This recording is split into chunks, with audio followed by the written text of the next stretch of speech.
You walk into a room. You don't announce yourself. You don't perform. And yet people notice. Not because of what you said, because of what you didn't need to say. Respect isn't earned through volume. It's earned through presence. And most people never learn the difference. Here's what happens instead. You try to prove yourself. You over-explain. You justify your opinions before anyone asks. You laugh a little too loud at jokes that aren't funny. You fill silence because silence feels like failure. And the more you try, the less they listen. Because respect doesn't respond to effort, it responds to certainty. And certainty doesn't need an audience. This isn't about confidence tricks or fake dominance. It's about something deeper. Something your nervous system is broadcasting every second whether you realize it or not. The people around you are reading you. Not your words, your baseline, your emotional frequency.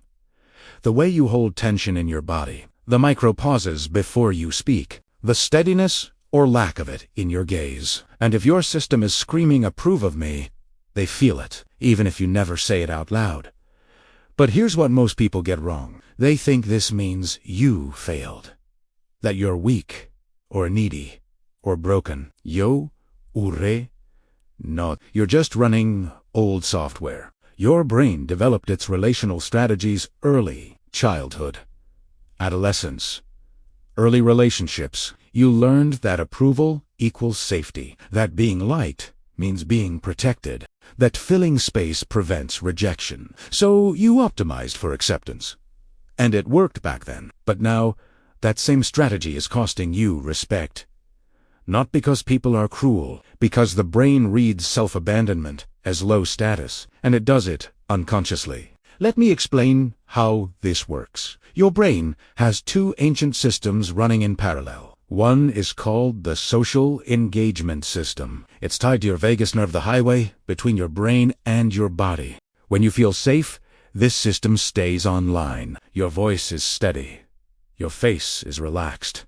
Your breathing is slow. You can hold eye contact without effort. But when you feel threat, social threat, rejection, judgment, this system shuts down. Your sympathetic nervous system takes over.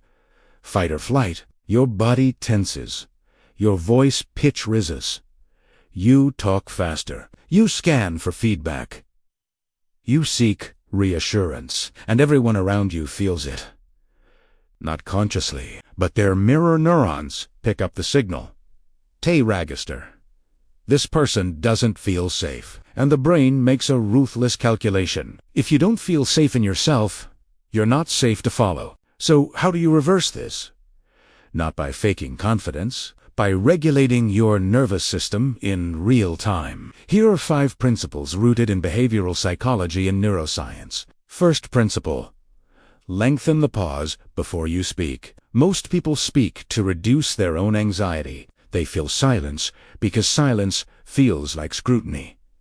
But silence is also a test, and the person who can sit in it without flinching wins. This isn't about being slow. It's about choosing your response instead of reacting. When you pause, you signal, I'm not controlled by your question, and that pause activates your prefrontal cortex, the part of your brain responsible for executive control.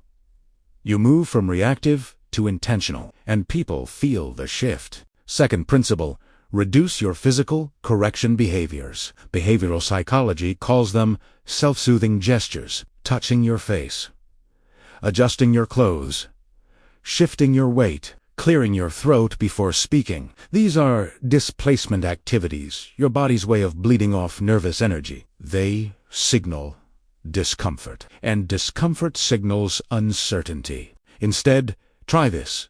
When you feel the urge to self-soothe, breathe. One slow exhale. Let your hands stay still. Let your body be. You're not suppressing the feeling. You're containing it, and containment is what people respect. Third principle: don't explain unless asked. Over-explaining is a trauma response. It comes from a belief that you must justify your existence, that your worth depends on being understood. But here's the paradox. The more you explain, the less convincing you become. Because explanation implies doubt, and doubt erodes authority. Respect comes from clarity, not justification. Say what you mean, then stop.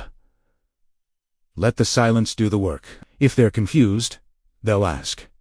If they disagree, let them. You don't need their agreement to be right. Fourth principle, hold your body like you belong. Proxemics, the study of personal space, shows that spatial confidence precedes social confidence. People who respect themselves take up space without apology, not in an aggressive way. In a grounded way. Your feet are planted, your spine is long, your shoulders are back, but not forced. This isn't posture, it's embodiment. When your body says, "I belong here," your brain starts to believe it, and so does everyone else. Fifth principle, let your eyes rest. Eye contact is one of the most powerful nonverbal signals, but most people get it wrong. They either avoid eye contact submission or stare to hard aggression. Both come from the same place. Fear of being seen. Respectful eye contact is soft. You're not trying to dominate. You're not trying to please. You're simply present. You look, you see, you let yourself be seen, and then you look away naturally.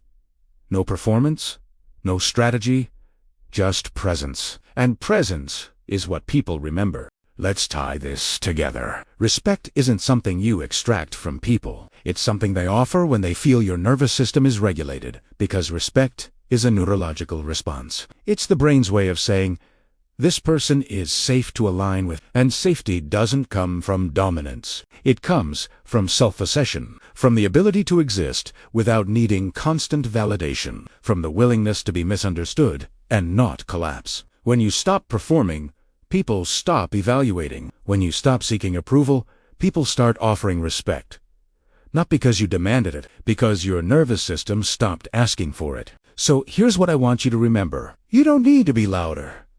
You don't need to be smarter. You don't need to prove anything. You just need to be here, fully, without apology, without performance.